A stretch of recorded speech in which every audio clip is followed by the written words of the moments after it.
I couldn't bear the thought of being trapped with a man who looked at my pregnant belly with such disdain, as though the very sight of me at 9 months filled him with revulsion. The cruel smile he wore only added to the bitterness. He seemed to relish this moment, as if anticipating it all along. Not wanting to endure another second of his disdain, I quickly went to my room, retrieved a set of papers, and thrust them into his hands. "Divorce papers," I said curtly. Brian's face twisted in shock. "What the hell is this? Out of nowhere?" I met his anger with a steely gaze.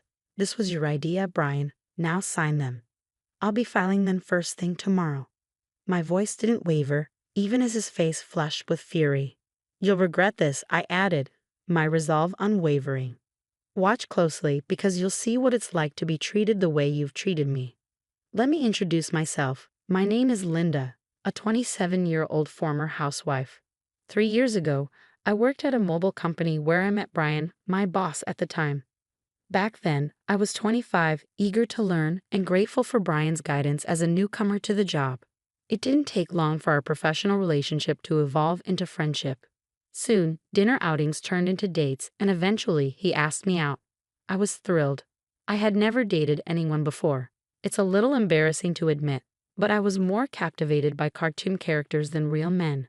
Yet seeing my friends marry one by one, I felt pressured to find my own partner. When Brian entered my life, I secretly promised myself he'd be my first and only love. We married a year later, and I couldn't have been happier. Brian was handsome, popular, and the envy of many female coworkers. I felt proud to be his wife as colleagues congratulated us. Their words of admiration made me feel like I had achieved something special. I was blissfully unaware of what lay ahead. The day after our marriage registration, Brian dropped a bombshell. "You're married to me now, so you'll quit your job, right?" he said nonchalantly. I stared at him in disbelief. "I've already informed them," he added with unnerving finality. "What? But you never mentioned this before," I protested, caught off guard. Brian's stern expression silenced me. "Starting tomorrow, you won't need to go to work. I'll handle the handover." His words were like a guillotine slicing through the life I'd built. The decision had been made without me. Brian's role as my former boss made it even harder to argue. Reluctantly, I quit my job without saying proper goodbyes, determined to make our marriage work. At home, I threw myself into household chores, preparing Brian's favorite meals and trying to meet his expectations. Yet, no matter how hard I worked, he never acknowledged my efforts. I craved even a single word of appreciation, but none came. Without a personal income, I was completely reliant on him, and our relationship started to feel less like a marriage and more like that of an employer and his housemaid. Things took a turn for the worse when I fell ill one day. Exhausted and feverish, I stayed in bed, promising myself I'd catch up on the chores later. Brian stormed into the bedroom, furious. "What are you doing lying there? Get up and make some food," he barked, yanking the blanket off me. "I'm not feeling well," I murmured, hoping for compassion. "Could you handle things yourself today?" His response chilled me to the bone. "Pathetic. You don't work, and now you're lying around because of a little cold." Tears blurred my vision as I forced myself out of bed. I couldn't believe this was the same man I had fallen in love with. Overwhelmed, I completed the housework, tears streaming down my face.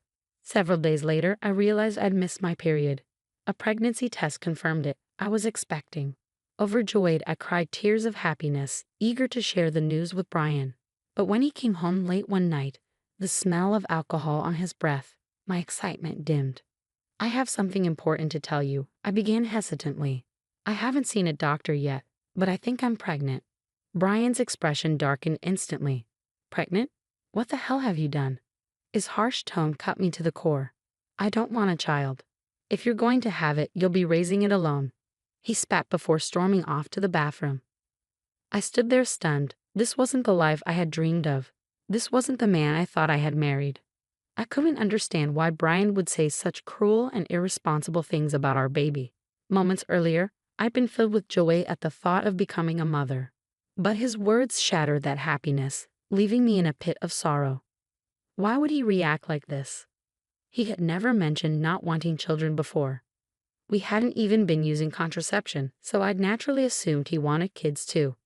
As I ironed Brian's jacket and prepared to take his shirt to the wash, a wave of sadness overwhelmed me. Then something unexpected happened. A small piece of paper fell from his dress shirt pocket. I picked it up absent-mindedly, thinking it might be a receipt from his outing that night. I almost threw it away, but something caught my eye. The name on the receipt made my heart stop. A motel. My hands trembled as I stared at the incriminating slip of paper, confirming what I didn't want to believe. It was indeed a receipt from a motel. The shock hit me like a physical blow. Why would Brian go to a motel? Isn't marriage supposed to be a sacred bond between two people who love each other? We'd only been married for a little over a year. How could this happen? I was no stranger to romantic fantasies, having spent years dreaming of perfect love rather than experiencing real relationships. But now, faced with this harsh reality, I struggled to accept what was unfolding before me. The possibility that Brian was cheating began to make horrifying sense. Had he been using me from the start? Was he in love with someone else while I played the role of a convenient housemaid? Was this why he reacted so coldly to my pregnancy?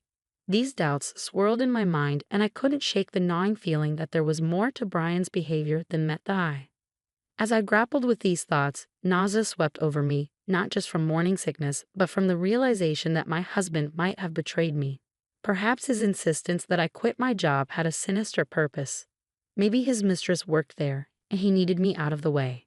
Everything seemed to click into place, and my mind blurred the lines between reality and suspicion.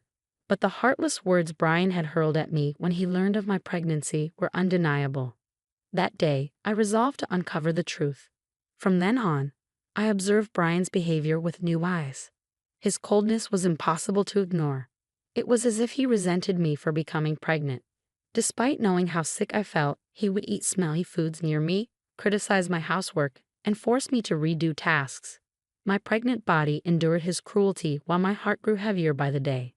But I didn't let it deter me. I began investigating his infidelity. Brian guarded his phone fiercely, never parting with it, even taking it to the bathroom, making it nearly impossible to check.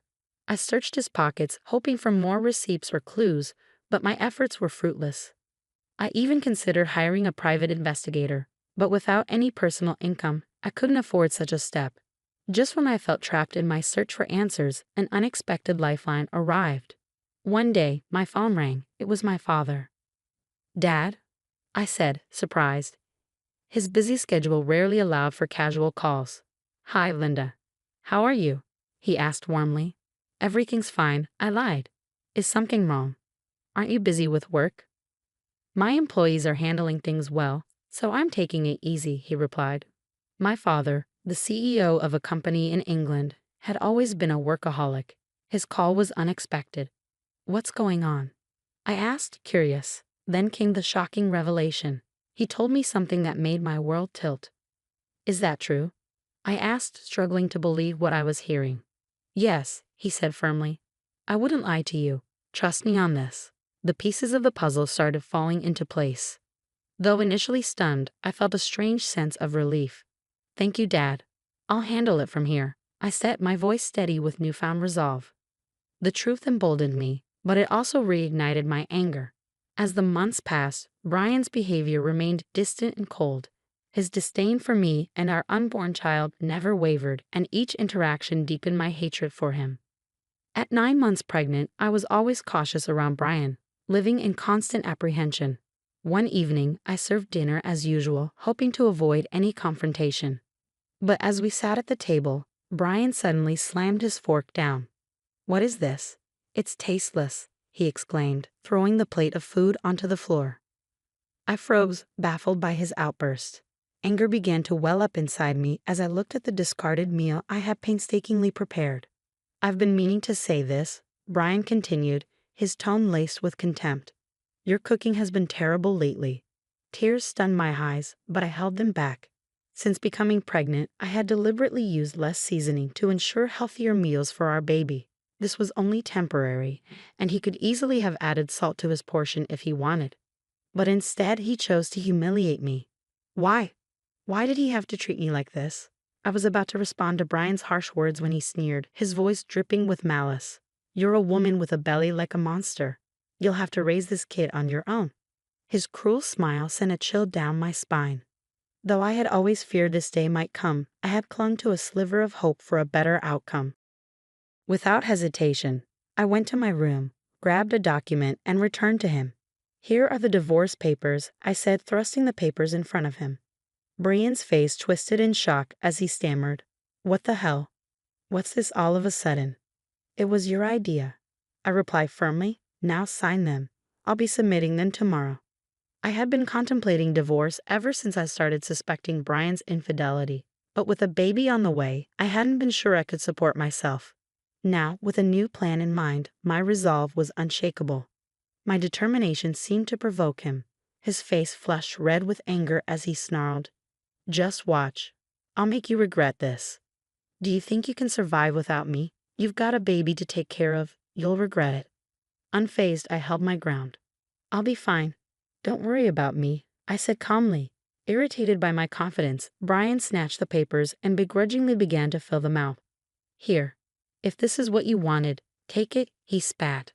"Thank you," I replied, my tone steady. Brian likely didn't believe I'd actually submit the papers, but the next day, I did just that and left the house. I moved to my parents' home, where my father, recently returned from England, had suggested I stay. It was the right decision. I was fed up of my life with Brian, and my father's support was invaluable. That day, Brian called me 5 times. I ignored every call. Eventually, he stopped trying, and it became painfully clear how little I meant to him. He was probably content with his mistress, and might even remarry soon. I resolved to move on from him entirely. 5 months later, I gave birth to a healthy baby and settled into a peaceful life with my parents. Parenthood brought me joy, and for the first time in a long while, I felt truly content. Then Brian called again. At first, I ignored his persistent attempts to reach me, but after several calls, I finally picked up, weary of his intrusion. "What do you want now?" I asked, my tone flat. "Hey, what's going on? Why were you on that show? And since when are you the daughter of a CEO with millions of dollars?" Brian's voice was a mix of surprise and anger. Unbeknownst to me, Brian had seen a TV show that aired after I moved back home. The program, which featured my family, highlighted my father's role as the CEO of a global tech company and estimated our family's wealth at $20 million. I hadn't anticipated Brian watching it, but TV has a way of reaching unexpected audiences. "Oh, by the way," I said nonchalantly, "I didn't tell you about my $38 million inheritance. That's why I was able to divorce you." Brian was furious. "What? That's absurd. Why didn't you tell me before? Half of that is mine, right? Give me the money now." I laughed coldly. Just as I thought. After seeing the show, all you care about is money. Gifts from parents aren't included in the property split. And don't forget your own wrongdoings, Brian. "What are you talking about?" he asked, his voice tinged with unease. "I'm tired of your antics," I said, my patience wearing thin. "You cheated on me, didn't you? With your new wife, your junior from work. You started dating her even before we were married." Brian was clearly shocked. He hadn't expected me to know the truth. "Did you really think I wouldn't find out?" I continued. "My father has connections everywhere, including in your company. I've known for a long time." I paused before delivering my final blow. "By the way, I'll be demanding child support." Brian's anger turned to denial. "Stop kidding. Why should I pay child support? You got pregnant on your own and slacked off on housework. It's all your fault." I couldn't believe I had once loved someone so devoid of common sense. Leaving him was the best decision I had ever made. "Brian," I said with a mix of anger and exhaustion, "do you even hear yourself?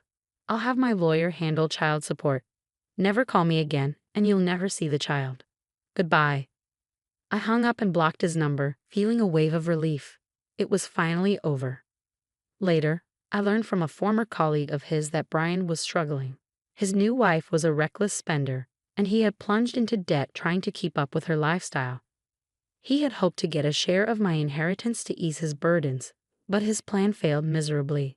While Brian wrestled with the consequences of his actions, I thrived. My father offered me a position in his company, promising to pass it down to me one day. I embraced the opportunity, ready to build a future for myself and my child. After all, I am my hardworking father's daughter.